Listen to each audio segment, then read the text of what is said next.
Good morning, everyone. My name's Jacqueline DiPasquale. I'm back from the Amherstburg Chamber of Commerce for another episode of Feature Friday, where we interview our chamber members, get to know the owners and the businesses and what they have going on. So today I'm joined with Tony Smith from the Garage Gym. Hi, Tony. Hi, how are you? Good. How are you? Thanks for joining us today. So we're going to get right into it. We want to learn all about the Garage Gym, your energy, everything going on behind the scenes. So let us know, when did you first open your doors and why did you decide to start the Garage Gym? Oh, it was years and years of being a police officer, my wife and I, and we weren't too happy with the schedule that we were going to have to be working when we were both working in some specialized units, and then we both got moved back to patrol. And with being married and being on the job, you're not allowed to work on the same shift. So we were going to be on the opposite shifts, and we're going to have about, in 90 days, we're going to have about 3 days off in common. And over the course of a year, our kids were going to have to sleep out, figured about 3 months. So that just wasn't really what we wanted to do in life at that point. And we started to make some switches and started training some people, and one thing led to another. And here we are with 2 different locations and, almost at the point where we have to wait list people. That's great. So ultimately what I'm hearing is you missed your wife. So that's why you wanted to start the Garage Gym. It's funny. You seem to hear the same way she hears, but I wanted a happy wife. I guess is that thing. Happy, healthy family. Right. I think it's the same for me, man. I just didn't want my kids to not have the parents around as much as they should be. That's a good way to move from careers. So that's a good segment. I was going to ask you about, so both you and your wife were in law enforcement. How did that transfer over to you guys being gym owners and fitness trainers? You know what? She was kind of like, she got into it after me, and I loved fitness all the time. And I was working on the Windsor Emergency Services Unit, which is like SWAT. And we got paid to work out every morning. And I started to, just learn. I've always been working out. And my wife sent me away. She surprised me with a course to go visit a good friend of mine who had started a company called Jim Jones. And I went up there. I did the certification just out of interest. And then I just started loving it and applying it to the team. And I started to see how much we were working way more unified when we were working out together and training together and like as teams. And then kind of applied the same concept to here. And it's just, I don't know, with our backgrounds in law enforcement, it really lends a different perspective on, problems and life and things like that. So, when somebody comes in here stressed out about something that happened at work, my wife and I are able to relate with, like, hey, you didn't have to sit. My wife's line is always like, you didn't have to have coffee with the dead body, did you? And, it kind of just throws people for a loop for that. You know what? Maybe my day wasn't that bad, right? Because putting things into perspective. Yeah, absolutely. So, that was the next one. But let's move on to what would you share with someone who wants to get started on their health and fitness journey but doesn't know where to begin? Just start. You know what? There's like it's just like when I was starting this business, I had no background in business. I only have a high school degree, and the best way to go was to just start and then figure it out after. So I know a lot of people are intimidated to walk into the gym the first time, but you just walk in. The second you walk in, you realize that, everybody here started just like you. Yeah. And it's not that bad. It's not that hard. And nobody's judging. Not in a real place like this or in so many other gyms in the city. We're here to help. And so are the members. Like, the members are responsible for each other here. And that's the only requirements on our mission. The only requirements is like support, effort, and a positive attitude. So you touched upon intimidation. So even, walking by your gym and looking in the windows sometimes and seeing the big weights and, everyone seems like they have such a connection there.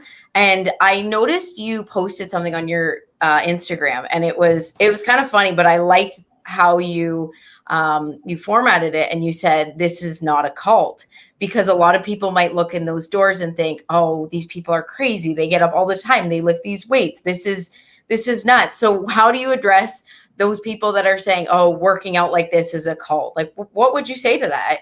Well, actually, the post was opposite. It was, this is a cult. This is okay. This is a cult. So I know people say that about us, but cult is short for culture. And I think culture is the word. Everybody says community. Anybody can have a community. Facebook community, this community, that community. But culture is like, this is how we do it here.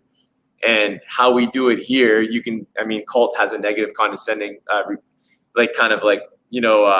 derivative to that word because of some crazy things that have happened in this world. But a cult is just a bunch of people who are here supporting and like-minded people. And that's what we do. It's like like-minded people. You come in here, doesn't matter who you are.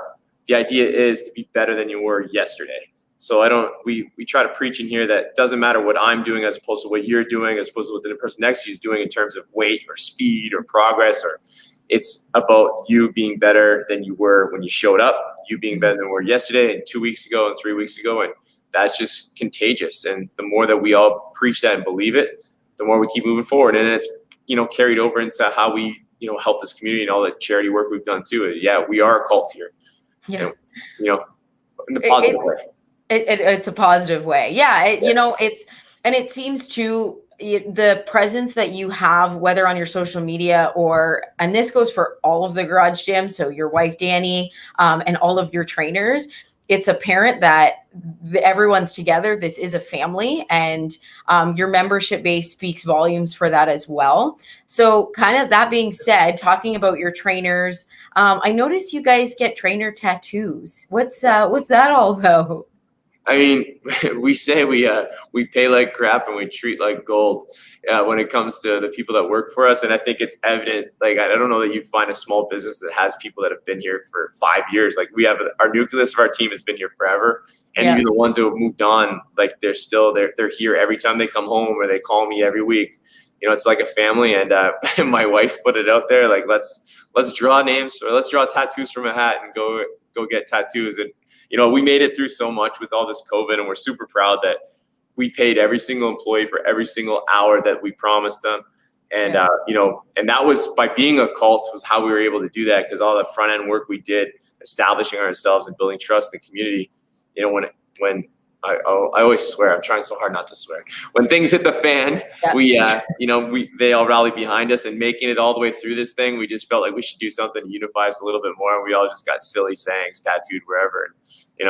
Rumor has it the whole team's tattooed my butt. So one letter at a time. I guess we'll never know, because this is live on Facebook, so we'll never know. We'll never know. So you guys have done this one time, right? You haven't done it again? Just one tattoo so far? Danny's trying to set it up again, so we'll see. Like Toby was their first tattoo, which is wild too. So that's so I know you guys said it kind of united you during some of the government restrictions, and some might say that health clubs and the fitness industry was restricted unfairly during this time. So what were some challenges your business, your team, everyone faced during the restrictions? I mean, the list for that goes on and on. Yeah. I mean, the day, having a strong team says a lot. I stand as the leader, and it's my job. But I'll tell you, the day that all happened, it was them who picked me up.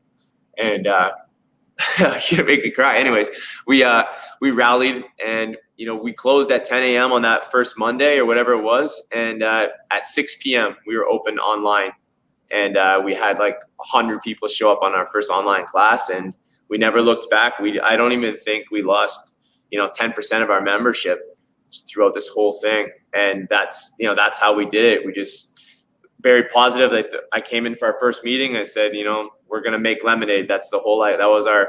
For a year and a half, making lemonade. That's been the saying in our team room. And because, life gives you lemons, make lemonade. And that's what we've been doing, and trying to always keep the positive spin on everything. It's been hard at times to find that. And sometimes I need to be reminded. Sometimes they need to be reminded. Sometimes the members need to be reminded. But we've all stuck together, and here we are on the back end of things. And we literally are like turning people away. We're so busy right now. Good. That's great to hear. So yeah, how did you motivate your members? I know you said everyone was on by 6 p.m., but how did you motivate them to keep doing their workouts online and, not be complacent? Well, it's funny. We were building the tech side of our business. Like I had always said, like, hey, we need to get online. We need to, reach more people. If our mission is to, to create a positive impact as many people as we can, we need to get online. And we had kind of built the skeleton of it, and it kept getting pushed back. And then we did it all in 5 hours. So from there, we've kept getting it more and more. We have this amazing app now. Okay. And it allows us to communicate. Like we can check off habits. We can give you meal plans. You can now message us like instant messaging. You can send like, I'm helping people. I have a client in Dallas, I have a client in Montreal. We have kind of clients everywhere, and they're able to send me videos. We can talk just like this face to face when we need to. It's just allowed us to reach more people and allowed us to keep the current members, way more on point with giving them, like, we had live workouts on here. We had, video workouts you could follow. And then you could just follow an app with how-to videos. And so we gave all kinds of people, we took away all the excuses for everybody. And even since a lot of people didn't feel comfortable coming back, like we live broadcast our workouts from the gym and talk right to you at your house if you have a home gym or whatever, right from, this actual camera that I'm using right now. Yeah. So all the barriers and excuses that one would have, you got rid of them. Yeah, and now people, when they, the people who are lucky enough to travel, they're like hitting us up from their hotel gym. They just put their phone on and they're right here in the gym with us training. That's awesome. So they have access to all their online workouts and coaching and meal plan. That's great. Yeah. Good for you guys. Yeah, it's been pretty cool. It's a learning curve, but now we've got it down, I think. Tech is always a learning curve. Yes. So you said you guys are so busy right now, and I'm gonna guess that has something to do with your September shred. So let me know what upcoming programs that's offered at the Garage Gym and what you guys have going on right now. Yeah, so there's only 3 ways to get into the gym, and one is like through our transformation programs, which is the one we run in January, the 6-week transformation, which is wildly popular. The September, which is normally a summer shred, but it was a September shred this year just because we didn't want to take on, we really want to protect the people here, and I'm not talking protect from COVID. I just want to get people in and, feeling welcomed and back into a custom before we started taking on new members. So we waited and we pushed it to September.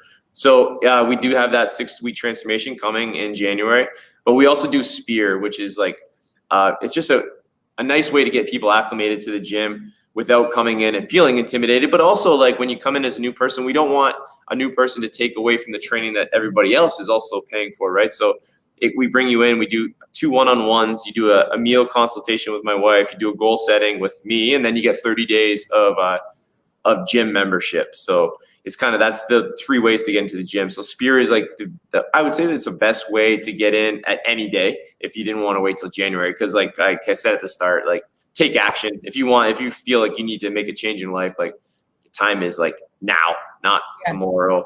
Like, motivation's fleeting, right? The longer you wait, the longer you won't do anything. I think a lot of people wait for motivation, but really if you just go with momentum, get the ball rolling, the motivation might come later. Right. There's never going to be a good time. It's like, I don't want to start now because it's summer. I don't want to start September because the kids just started. I don't want to start now because hockey season's on for the kids. There's never a good time. You always have an excuse. Or I'm going to do this. I'm busy right now, but I'm going to start in a couple weeks because I know I have this going on. And then the couple weeks comes and now it's another couple weeks. So good advice. Just do it now.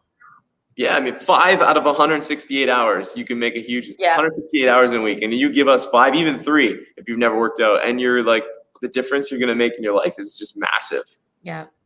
Yeah. So what, I mean, we talked about intimidation, someone who might not have ever been there before, but what are some assessments that you go over so that you understand that your members are doing everything safely and their biomechanics are in alignment?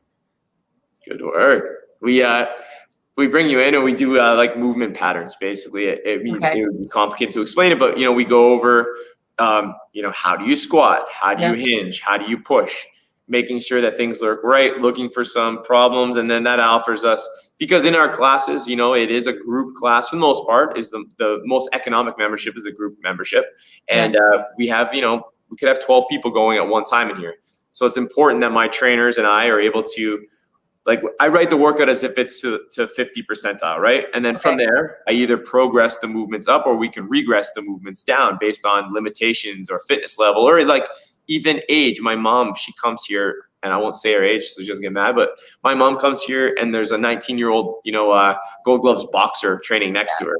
So my mom doesn't need to be doing some of the same things he needs to be doing. So that's where our trainers, it's important that we establish a baseline of where you're starting. Yeah. You can never get anywhere on a map if you don't know where you're starting, right? So let's first we pinpoint that, and then we move to where you want to go. That's good to know. So you're always keeping your members safe. You have well-equipped trainers. And it just seems like you guys are part of a big, happy, healthy family. So I applaud you, and we're lucky to have you guys in the community, and that you're offering this for people to go and get healthy and, you know, improve their lives, their mental health, their physical health. So thank you, Tony, for joining us today and sharing everything with us. So let us know how people can get in touch with you and what they can do to get started. Yeah. So first, thank you, the chamber. You guys were like very like accommodating, helpful during the whole thing. You guys were emailing us once to twice a week and giving us information, and even the little printouts. It was just stuff we didn't have to search for. So we do appreciate that, and the support like this.